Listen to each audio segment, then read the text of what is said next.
Yes, so welcome back to the session. In this video, I'm going to discuss about formation of images by convex lens.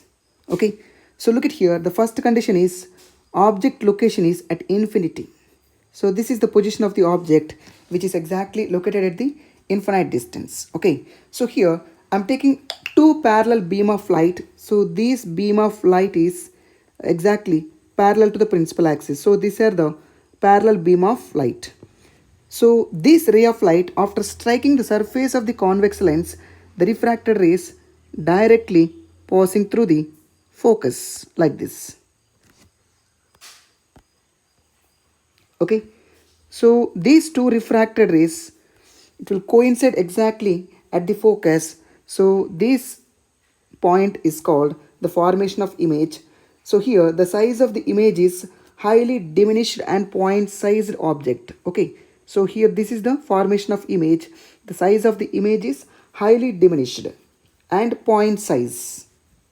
Okay, now coming to the second case, that is the location of the object is at beyond 2f. So this is the 2f1. The location of the object is beyond 2f1. Okay, so here I'm taking two rays. The first ray is parallel to the principal axis. After refraction, the refracted ray is directly passing through the focus like this. Okay, and the second ray of light which is directly incident at the optical center. So this ray of light, it does not deviate, that means it will go like a straight line.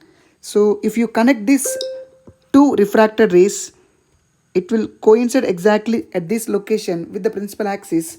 So this will be the image of this object.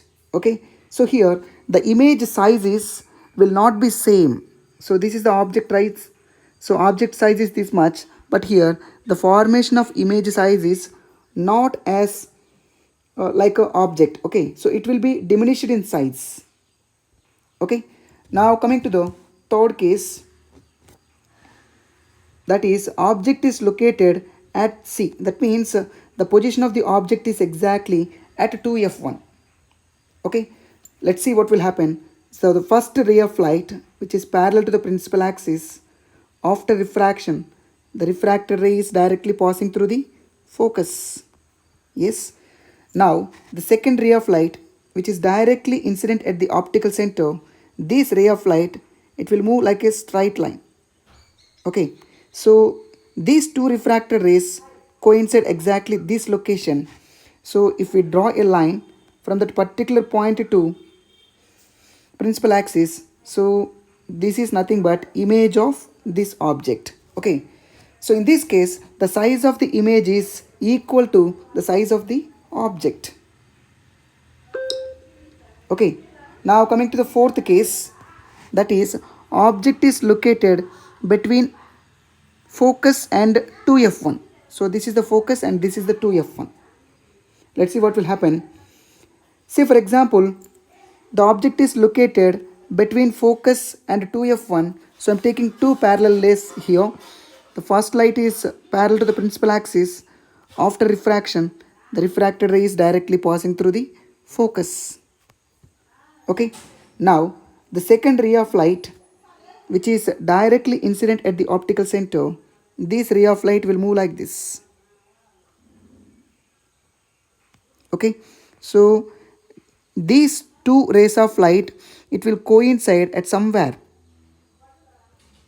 Okay, so if we connect a line from that point to a principal axis, this will be the image of this object.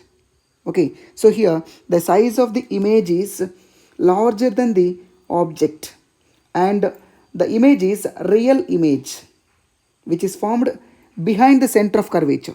Behind the center of curvature means that is 2f2. Okay, now coming to the next case, when the object is located at the focus. Focus means f1. Okay, so now I'm taking two ray diagrams here. The first ray is parallel to the principal axis. After refraction, the refracted ray is directly passing through the focus like this. Okay, now the second ray of light which is directly incident at the optical center, it will move like this.